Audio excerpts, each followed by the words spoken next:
mid-1990s, video games were beginning to embrace the third dimension. The PC, Sony PlayStation, Sega Saturn, and Nintendo 64 were locked in a feverish race to perfect the polygonal playground.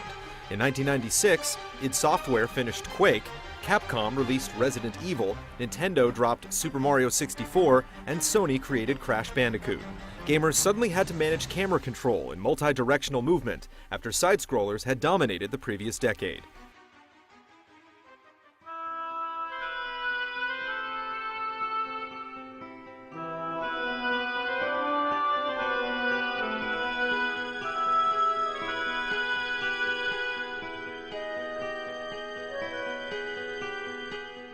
A year earlier, England-based Core Design began working on a 3D action-adventure set in ancient catacombs filled with undiscovered treasure, a genre that was recently popularized by the Indiana Jones trilogy. To separate their concept from Lucasfilm's famed American archaeologist, animator Toby Gard made his central character a British woman. Originally dubbed Laura Cruz, the heroine's first name was simplified, presumably to help in pronunciation, and a scan of the local telephone book in Derby came up with a more UK-sounding last name.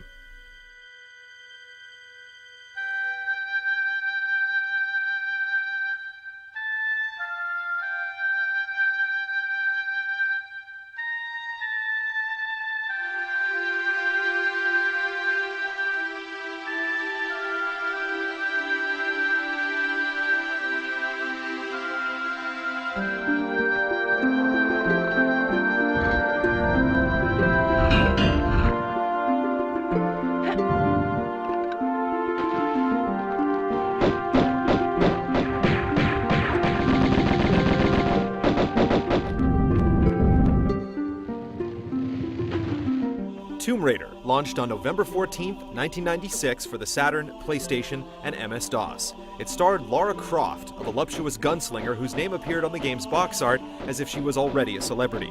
What's a man gotta do to get that kind of attention from you? It's hard to say exactly, but you seem to be doing fine. Lara's voice was supplied by Shelley Blond, who would go on to pursue a career in voiceover, but never returned for a second Tomb Raider game. How does that make your wallet rumble? I'm sorry, I only play for sport. Lara's outlandish proportions were the result of Toby Gard accidentally adjusting the slider for her bosom too far. Once his fellow developers saw the results, there was no going back. Lara began her first adventure in the employment of business tycoon Jacqueline Natla. She was hired to hunt down one piece of a relic known as the Skion, the legend said was owned by the rulers of Atlantis. Lara uncovered the first fragment in Peru, and after being double-crossed by her employers, sought the rest of the relic in Greece, Egypt, and eventually the lost living city of Atlantis.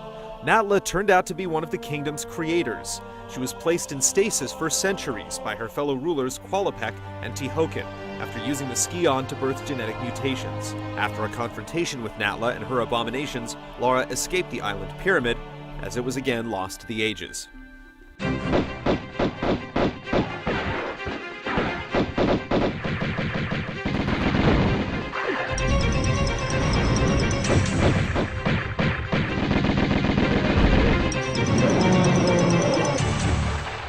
Tomb Raider made its name doing three things brilliantly: exploration, puzzle solving, and gunplay. Sprawling catacombs housed switches and levers that opened doors to dens of enemies, from wolves to dinosaurs to gun-wielding mercenaries. Lara auto-targeted her foes with a pair of pistols, magnums, Uzis, or a shotgun. Ammo and health packs could be picked up off enemies or found in a number of secret hidey holes. Lara started with her trusty dual pistols and had to pick up the other weapons manually. In case her magnum, Uzi, or shotgun stock was depleted, Lara's signature shooters never ran dry.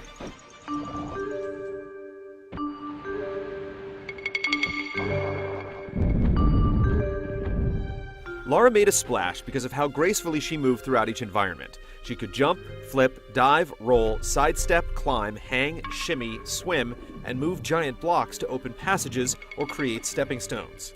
Some puzzles encompassed entire rooms and feature segments that could be completed in any order. Players could save anywhere in the DOS version, while floating blue crystals allowed the player to save once per location on the Saturn and PS1. Every precipitous ledge potentially led to a shocking, painful death. Before jumping into the adventure, players had the option of visiting Laura's home, Croft Manor, and practicing her traversal skills on custom-built platforms.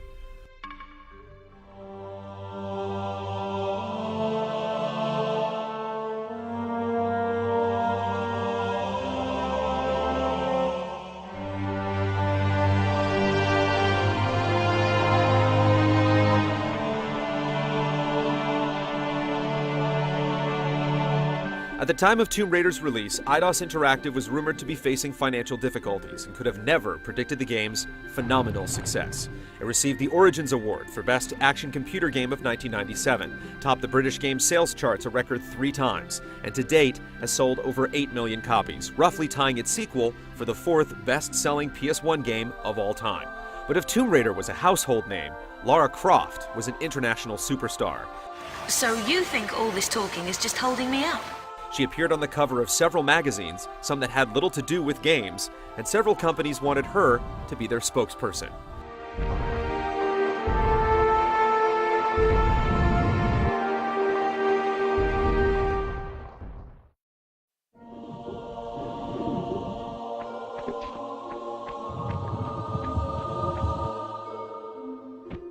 Some fans were so hot and bothered for Miss Croft, they devised a patch called Nude Raider that left Lara in her birthday suit, a secret mode originally suggested to and rejected by Toby Gard, and they faced legal action from Eidos ever since.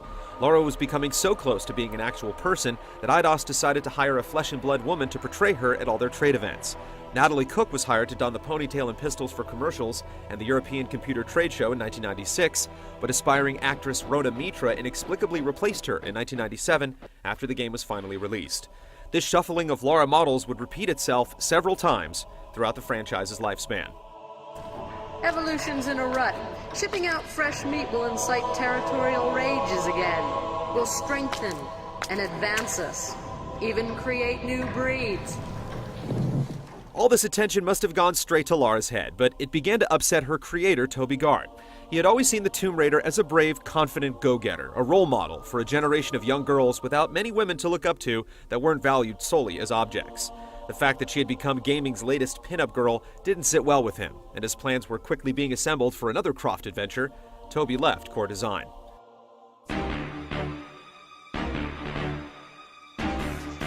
Toby was replaced by Stuart Atkinson, and the development team more than doubled. It took 18 months to develop the first game, but Core delivered the sequel in less than a year. A month before its release, Sony Computer Entertainment America finished a deal with Eidos to keep the console version of each Tomb Raider sequel exclusive to the PlayStation until the year 2000. Tomb Raider 2 landed in stores a year after its predecessor on November 18, 1997.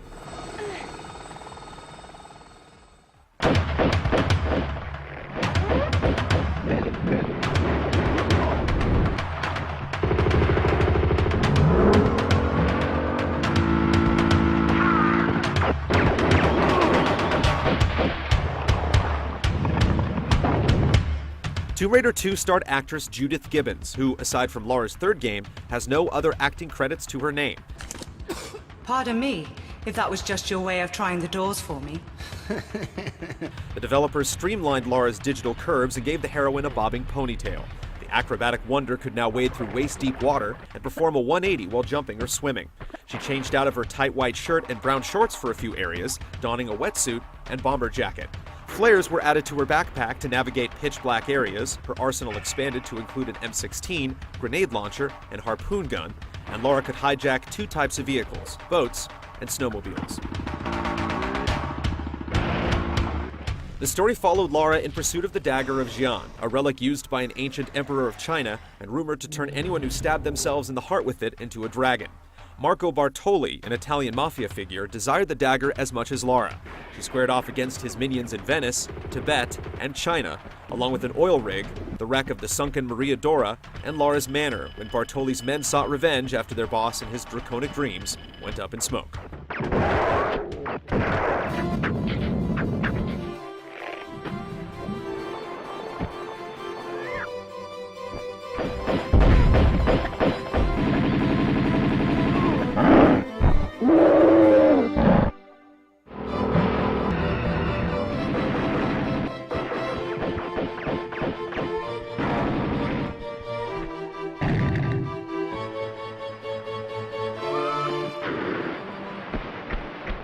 Like the PC version of the original, Tomb Raider 2 on PS1 let players save at any point. This helped fans manage the more action-focused levels that ventured outside much more than the first Tomb Raider. Zip lines carried Lara across wide gaps, and certain windows could be shot out. Secret areas now held one gold, silver, and jade dragon statue per level that awarded a cache of supplies when all three were discovered.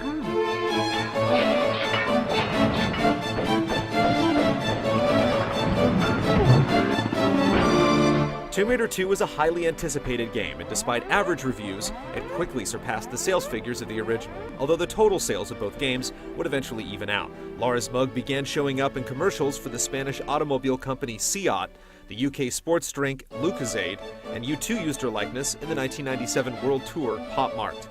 The team at Eidos was committed to delivering a new Tomb Raider every November, so there was no break between the development of Tomb Raider 2 and its inevitable sequel.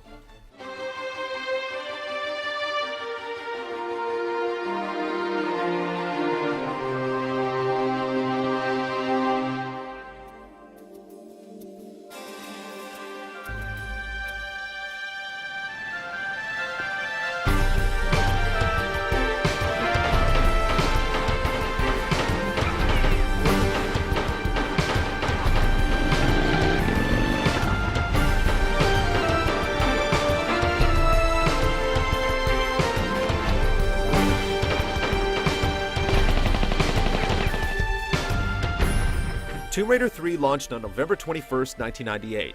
Lara's appearance didn't change much in her third game, and her voice remained the same, but the gameplay featured a few enhancements. Lara could crouch, crawl, sprint, and swing over bars. She could now operate a quad bike, kayak, hydropropeller, and minecart. Quicksand and freezing rivers were added to the list of hazards, and piranha hunted Lara underwater.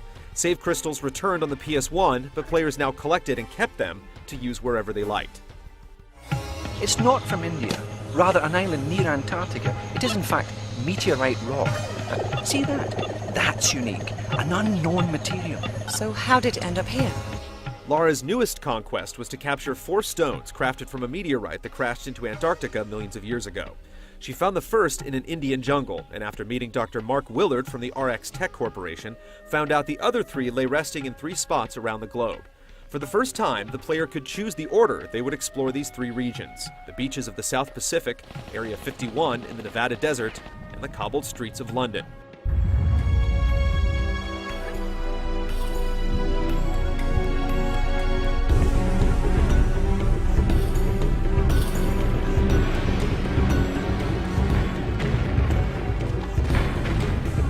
Tomb Raider 3's reviews and sales did not match the game that came before it, but it has sold a total of 6.5 million copies worldwide on the PS1, making it the 10th best-selling game for the system. Lara's popularity continued to rise. Rona Mitra was replaced by Nell McAndrew for Tomb Raider 3's promotion. Even the first game reappeared in the spotlight with the release of Tomb Raider Gold exclusively for PC and Mac. The package featured the original game along with 4 new levels spread across 2 new scenarios called Shadow of the Cat and Unfinished Business.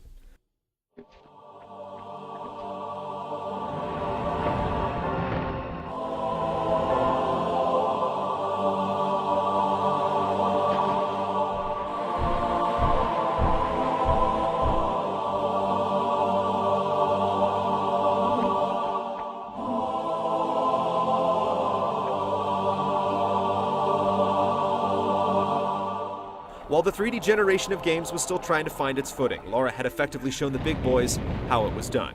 Critiques raised against the second and third Tomb Raider games mostly took note that not much had substantially changed in the series since the first adventure. The team at Eidos had focused more on quantity than quality when it came to each subsequent release. And while fans were still stuck on Lara Croft, she would have to keep fighting to stay alive.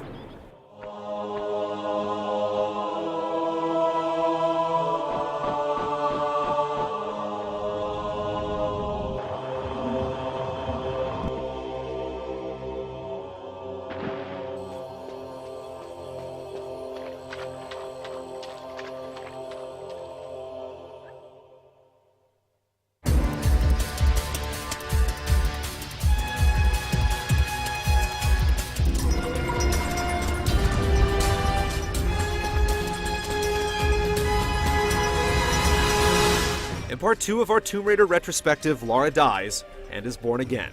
She leaves the PlayStation 1 and launches expeditions on the PlayStation 2, Game Boy Color, and the silver screen.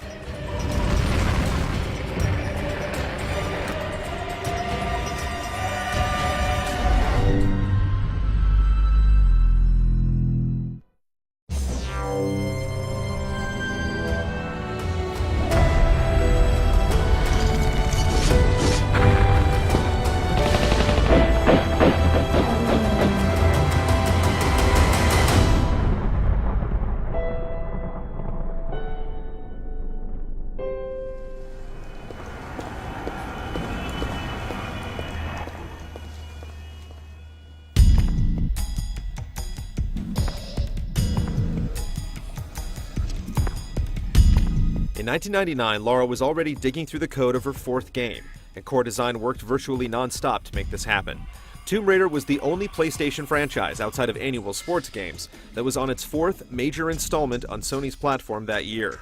Most action games like it wouldn't see their Chapter 4 until the next century, and the next PlayStation.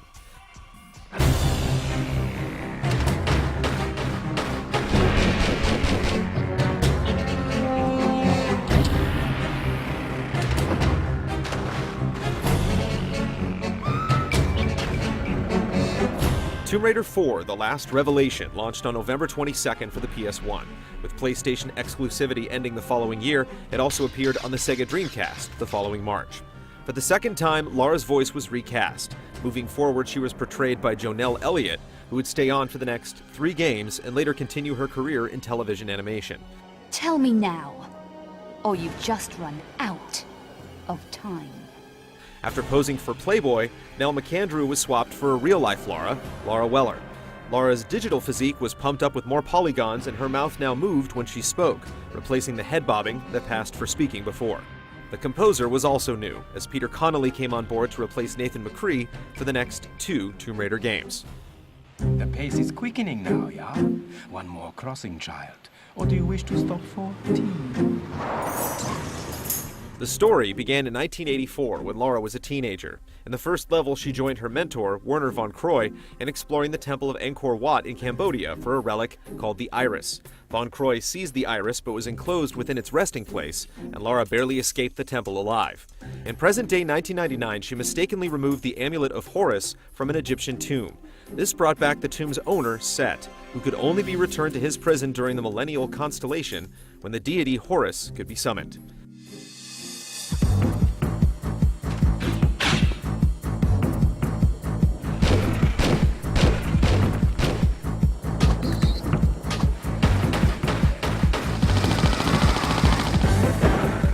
Lara equipped herself with a new crossbow and revolver while touring Egypt's hotspots. She got behind the wheel of a Jeep and finally a motorbike after riding one in several of the earlier game cinemas.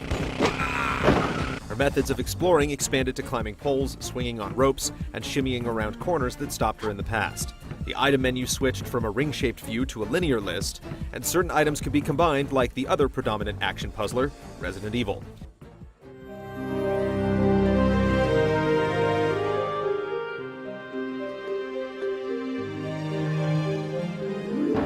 Last Revelation reverted back to a straightforward storyline, with Lara's track as a young woman filling in for Croft Manor's training grounds.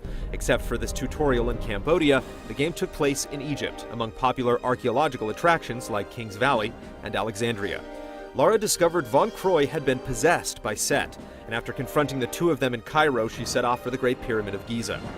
She sealed the mighty Set away and met a supposedly clear-headed Von Croy during her escape. As the collapsing pyramid caught up, Lara rejected Von Croy's efforts to save her and disappeared in the dust. The ending left fans in the dark, and the future of the series seemed uncertain.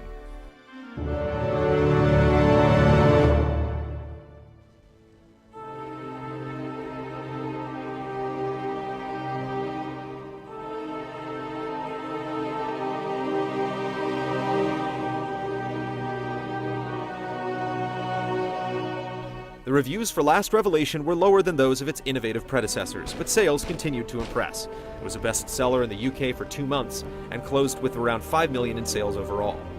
Those who played it on the PC were treated to a level editor, the first time any development tools have been added to a Tomb Raider game. This inspired UK publication The Times, who had earlier funded real-life expeditions that led to the discovery of Tutankhamun's tomb, to join with Eidos in creating a single level based on the remarkable finding. To the developers, Lara was rotting in a sarcophagus somewhere and could stay there if it meant their nightmarish deadlines were over. But Lara Croft would prove far too resilient for that. Laura Weller bowed out of series promotion, welcoming the fifth Lara model, Lucy Clarkson, who accepted the role at age 17. And the production wheel at Core and Eidos continued its grind.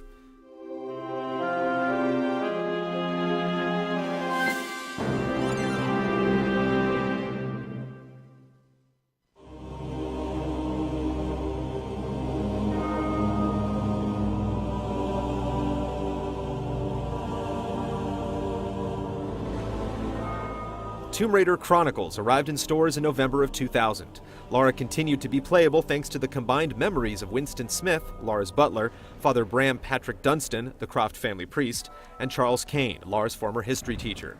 The three gathered inside Lara's home after her memorial and reminisced about some of her greatest exploits. The first followed her through Rome, chasing rivals Pierre Dupont and Larson Conway from Tomb Raider 1 to the Philosopher's Stone, known to U.S. Harry Potter fans as the Sorcerer's Stone. The second pitted her against Russian mafioso Sergei Mikhailov in search of the Spear of Destiny near the ocean's floor. The third traveled back to her childhood when strange rumors tempted her to search out the haunted Black Isle of Ireland. The fourth and final section saw Lara retrieving the iris she originally lost from Werner von Croy from one of his industrial complexes in New York City.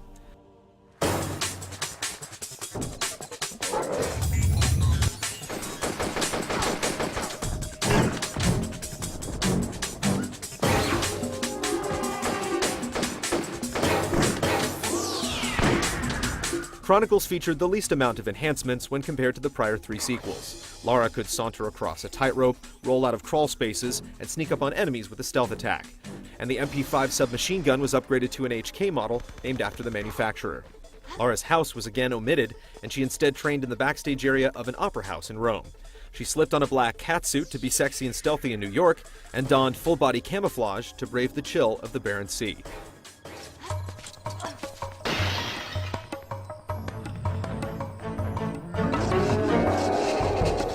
Chronicles had the lowest cumulative review scores and sales of any game in the Tomb Raider series so far, but it was still an incredibly popular game, selling over 1.5 million copies.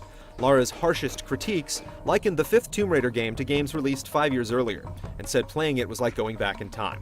The series had survived for half a decade using the same game engine, and all parties involved agreed it was time to technically start over from scratch. Lara was in for some interesting developments, but would not return to consoles until 2003.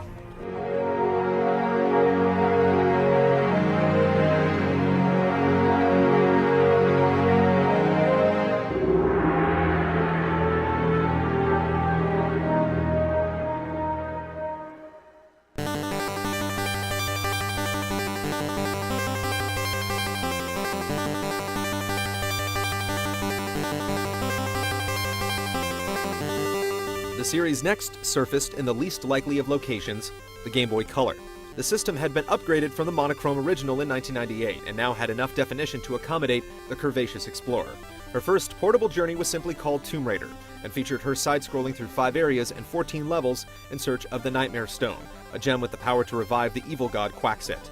It was released in June of 2000, 4 months before Tomb Raider Chronicles. Lara stood 48 pixels tall on the Game Boy Color. Save crystals marked progress thanks to a battery backup, and Lara could perform an astonishing 25 different moves. Lara only packed twin pistols, ditching the rest of her usual arsenal, but the experience was still surprisingly innovative and polished.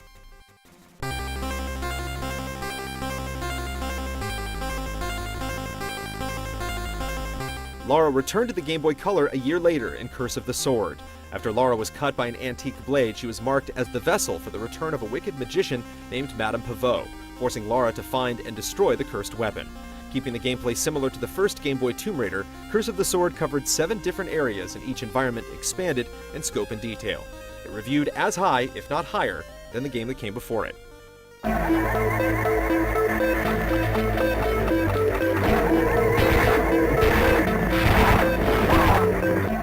The year that Lara was cursed by the sword, Nintendo launched the Game Boy Advance, and Lara was quick to notice. She went portable a third time on the new system in 2002, and IDOS, along with developer Ubisoft, attempted to shift her perspective.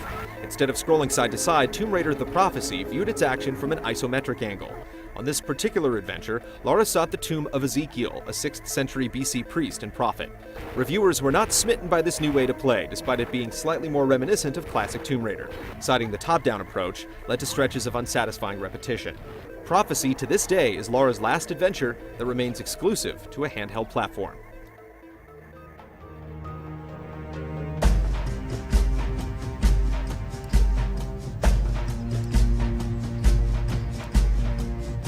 Exciting and fresh as these portable experiences were, they were not the biggest headlines to hit the franchise in the new millennium. Since 1998, IDOS and Paramount Pictures had been knocking around the idea of a Tomb Raider feature film. Brent Friedman, who co-wrote Mortal Kombat: Annihilation, and Steven D'Souza, who wrote and directed Street Fighter, both threw their screenplays into the ring, but the final draft was penned by the movie's director, Simon West, and 4 other writers.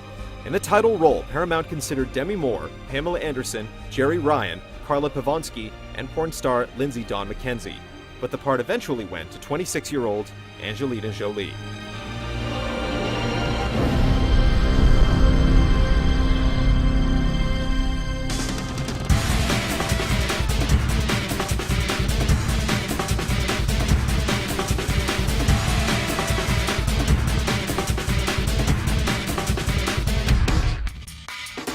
Lara Croft: Tomb Raider premiered on June 11, 2001.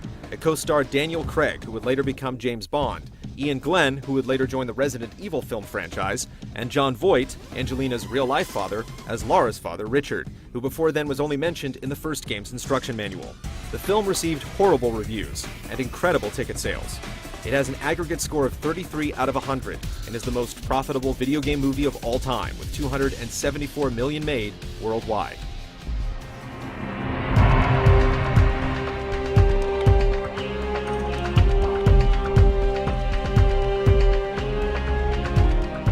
Fans most appreciated Jolie's physicality in the role, and not just her cup size. Certain moments were clearly inspired by the way Lara moves and shoots in each game. With Tomb Raider at local theaters, the franchise was at its peak in popularity.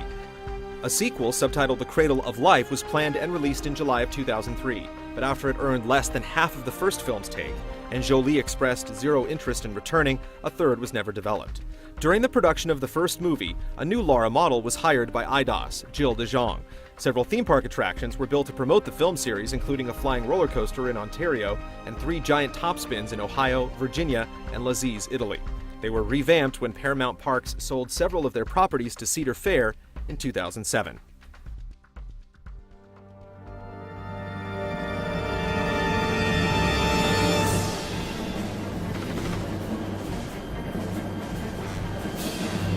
Lara's 6th console Tomb Raider was released in the summer of 2003 as well. It had been in development since the turn of the century and was originally supposed to come out in its usual November time slot the previous year. It launched on the PC and PlayStation 2. Lead programmer Richard Morton cited several problems with anticipating the PS2's performance, and these issues, along with sharing in the notoriety of the second movie, pushed the launch back a few months. It was clearly the most ambitious entry thus far.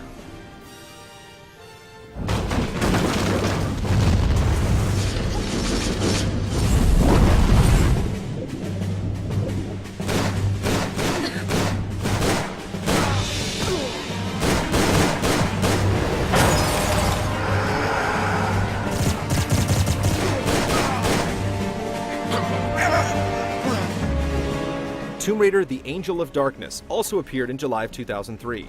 Early impressions suggested it was a much more grown-up game than any of the first 5. Lara now had dialogue options in certain conversations that sometimes affected how her adventure would play out. Ever resourceful, she was on the run from the authorities after her mentor, Von Croy, was murdered by a serial killer known as the Monstrum. Lara was blamed for the crime and evaded the police, along with a mysterious stranger, as she dug for answers. Von Croy's work tied him to a collection of 5 Obscura paintings that could revive a cubiculum Nephili, also known as an Angel of Darkness. Damn it! I'm sick of your Parisian low-life ways. I need results. Careful, Vixen. You don't need things to get any worse. Tomb Raider 6 had 6 areas to explore and 35 individual levels. Lara illuminated the back streets and ghettos of Paris, the basement of the Louvre, and several locations in the city of Prague. For the first time, Lara was forced aside, and players took control of a different character, Curtis Trent.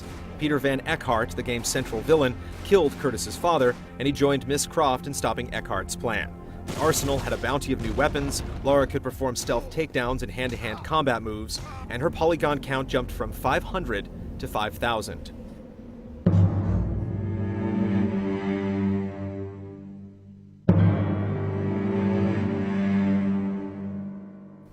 Angel of Darkness told a thrilling story, but the game's real drama came from its flawed controls, bugs, and unnecessary additions.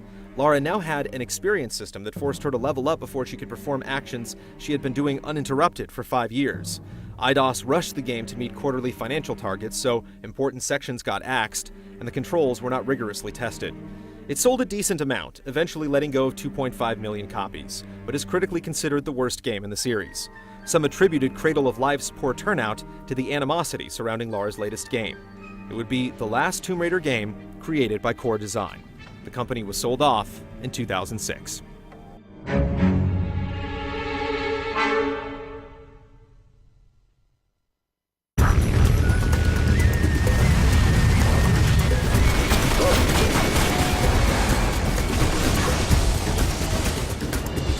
In the third and final part of our Tomb Raider retrospective, another developer steps in to carry the torch.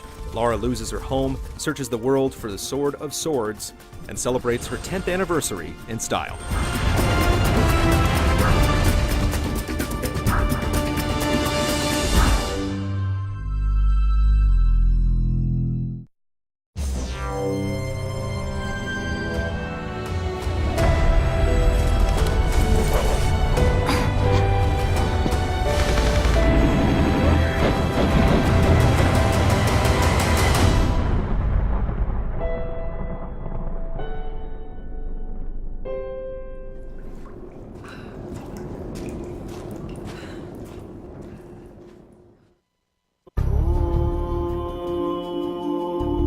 Looking for a fresh development team with new ideas, Lara and IDOS joined forces with the 11-year-old Crystal Dynamics in 2003. The San Francisco-based studio was responsible for, among other things, their own epic PS1 action saga, The Legacy of Kain. After finally releasing his long-awaited action-adventure Galleon and receiving a timid response, Lara's creator Toby Gard expressed an interest in joining Lara on her next quest. He eventually contributed to her cosmetic redesign, directed the cinematics, and co-wrote the story. Hey! It's her!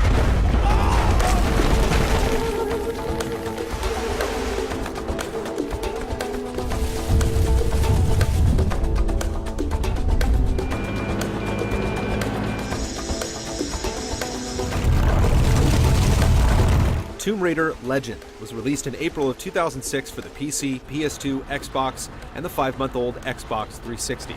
Later that year, it would be joined by ports for the PlayStation Portable and the Nintendo DS, Game Boy Advance, and GameCube. The game's revamped leading lady got a new voice from film and television actress Keely Hawes. I'm a terribly lucky girl. And here come the bloody tourists to spoil it. And a new score from composer Troels Folman.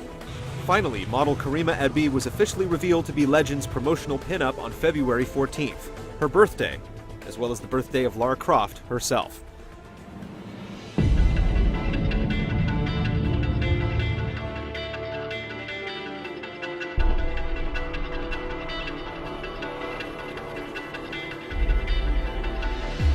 Despite a few nods to the prior games and feature films, Legend took the story of Lara back to Chapter 1.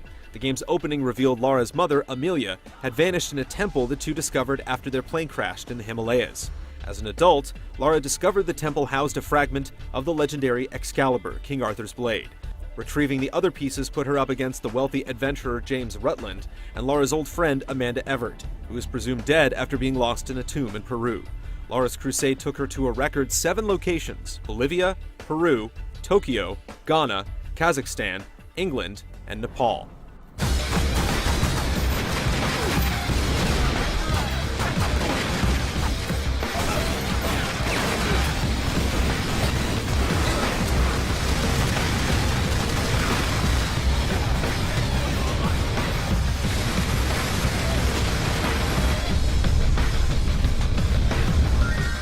first time in 7 years, Croft Manor once again served as an explorable training ground, with its own secrets and hidden items. The grappling hook, briefly featured in Tomb Raider Chronicles, was now utilized in traversal, combat, and puzzle solving.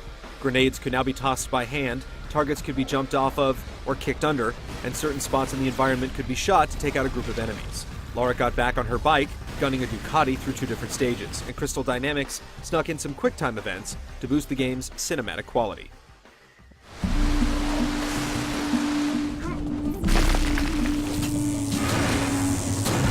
Everything about Legend was quicker than any other Tomb Raider, including the 4 to 7 hour playtime. Turning, jumping, hanging, and swinging with Lara was much more comfortable and intuitive. She could shimmy at double speed and rotate blocks easily instead of having to switch sides. She also blew up her wardrobe budget with a ton of outfits to unlock.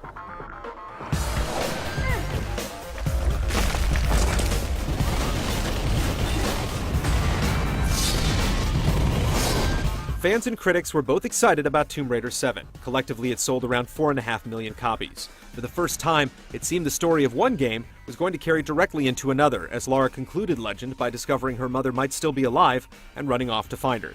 The story was expected to continue in the next game, but after the reboot came the remake.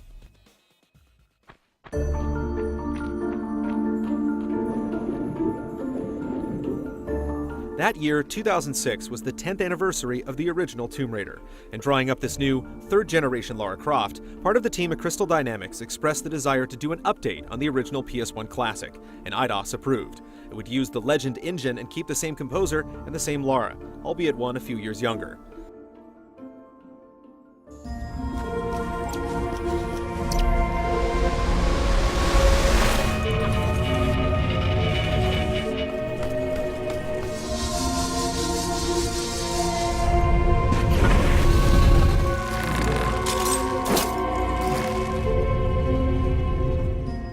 Tomb Raider Anniversary shipped in June of 2007.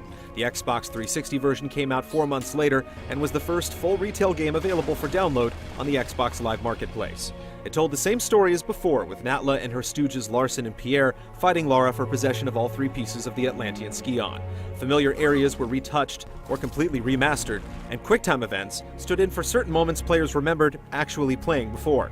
The grappling hook made the packing list with new puzzles to accommodate its use. Since her controls were almost identical to Legend, except for a couple of new abilities, Lara was infinitely more agile than she had been 10 years prior.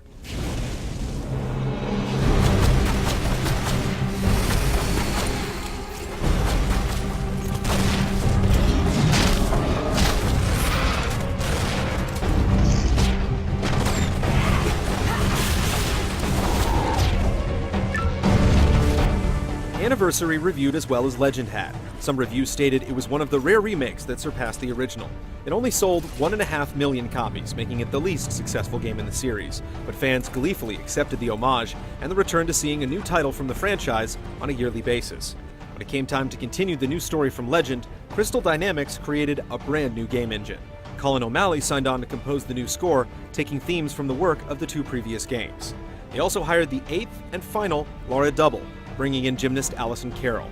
She was the last woman IDOS would seek out to portray Lara Croft in the real world.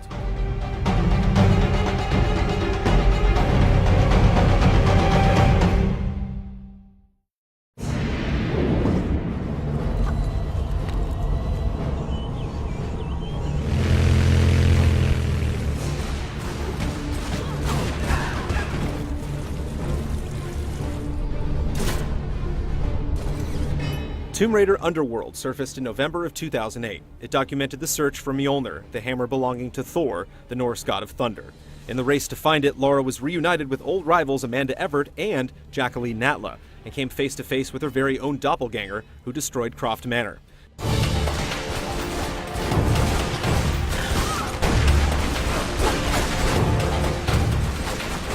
While Legend was designed for the PS2 but brought up to the standards of the next generation, Underworld was designed from the get-go to take advantage of all Crystal Dynamics had learned about the Xbox 360. Each area reacted more naturally when destroyed or exposed to weather. Lara, along with a cosmetic upgrade, was given new ways to subtly interact with her surroundings. She also stripped away her blue and khaki uniform for a brown top with black shorts.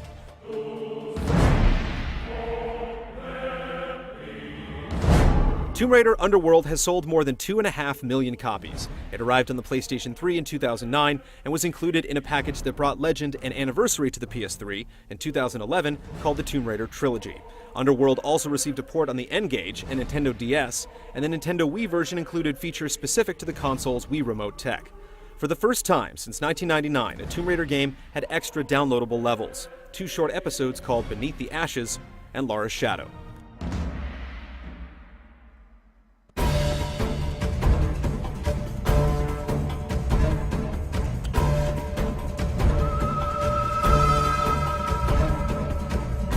Underworld was the end of a trilogy. It launched with Tomb Raider Legend and began chronologically with Anniversary.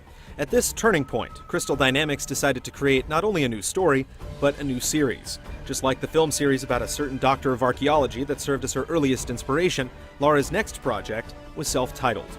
Similar to Curse of the Sword, it was entirely isometric, but unlike any Tomb Raider game ever made, it could be played cooperatively.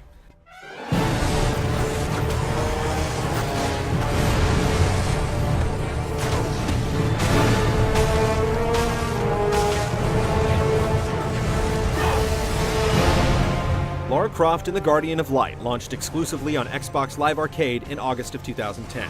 It reached the PC and PlayStation Network 4 weeks later and iOS devices in December. The adventure began after Lara discovered the Mirror of Smoke, which contained the imprisoned spirit of Zolot, the Keeper of Darkness. Lara was ambushed by mercenaries who released the trapped god, and Lara was warned by the immortal Guardian of Light, Totek, that the two had until dawn to stop him. Players could attempt this solo, or team up with Totek and a friend.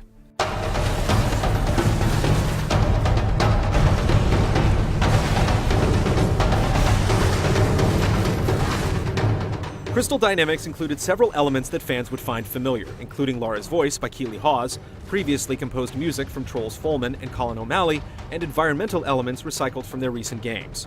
Guardian was Keeley's last performance as Lara Croft, making her contribution the longest of any one voice actress.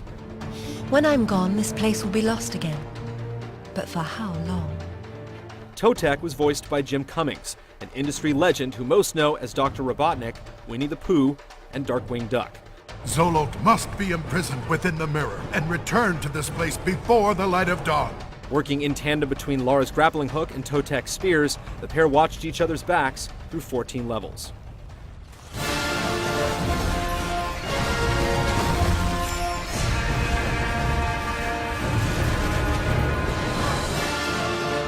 Almost everyone agreed Guardian of Light was a genre gamble that paid off. The Twitch combat, open platforming, and co-op puzzle solving was all a perfect fit for Tomb Raider. The game received 5 downloadable content packs and sold over 100,000 copies in the first few months.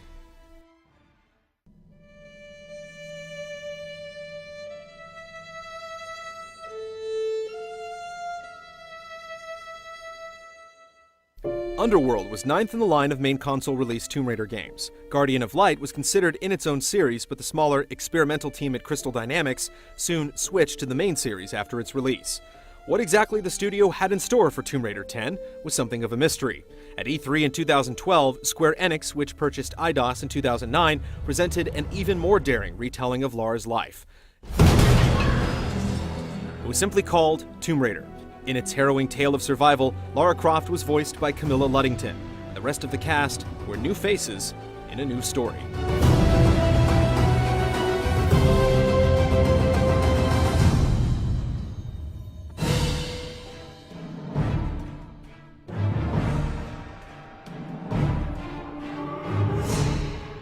Lara has been known to take a sabbatical or two from the land of console action-adventure, but she's never really left our hearts. In 1999, she joined with Top Cow for a comic book series that ran until 2005. She sauntered into the mobile phone market in 2003, starring in Osiris Codex, Quest for the Cinnabar, Elixir of Life, and Puzzle Paradox. GameTap helped animate Lara for their show Revisioned in 2007, and cast Minnie Driver to give her interpretation of what the dashing Miss Croft should sound like. Thank you, gentlemen. I've long fancied the Scarlet Scarab. Cheers. Well, you have my total attention now. I'm not quite sure if I've got yours, though. 5 women have now supplied the voice of gaming's most experienced archaeologist. Shelley Blonde introduced us to Lara's confidence and wit in the first game. Back again. And you? For a grand reopening, I assume. And Judith Gibbons delivered a more mature, refined performance in Tomb Raider 2 and 3. Don't you think you've seen enough? Jonelle Elliott gave Lara a bit more attitude for her next 3 games. What do you want? Advice? A decent coat? Deodorant? And Keely Hawes had arguably the most seductive tone of them all. Isn't that what it's all about? Why we dig up the past? To understand it?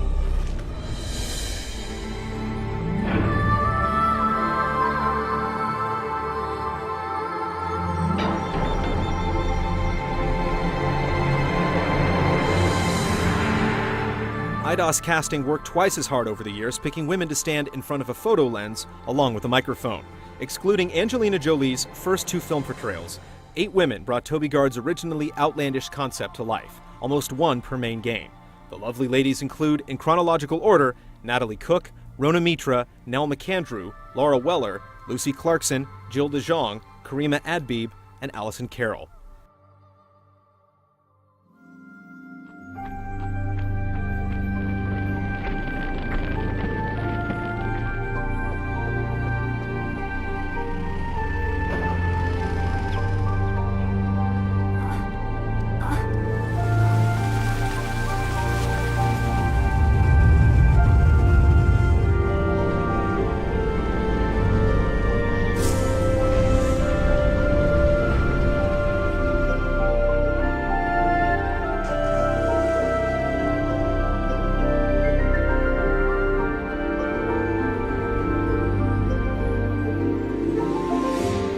So, who is Lara Croft? 16 different women have given us their answer to that question across 14 games, 2 motion pictures, and countless appearances in other media. Her impossible figure may have paid the bills, but the series has endured because Lara's indomitable will is intoxicating. Her beauty and bravado helped women get noticed when games needed something more adult than a bandicoot, plumber, or hedgehog. She paved the way for more women warriors like Joanna Dark, Rain, and Bayonetta, and she's still going strong. Before too long, Lara's franchise will be as old as Lara herself.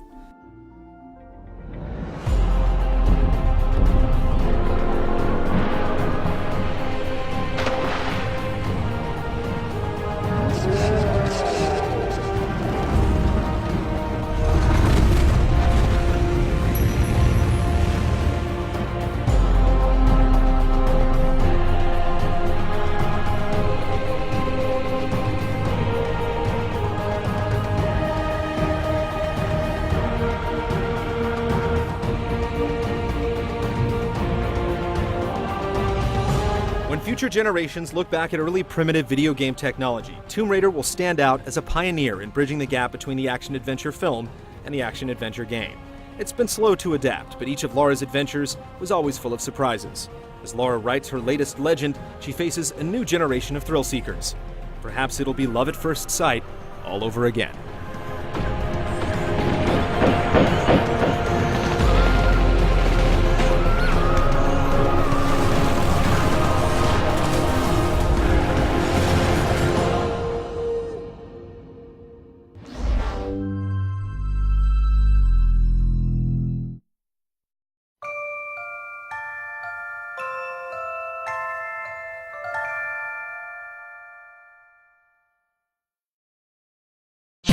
See this and other GT shows and game reviews on the GT Originals iOS app, available now on the App Store.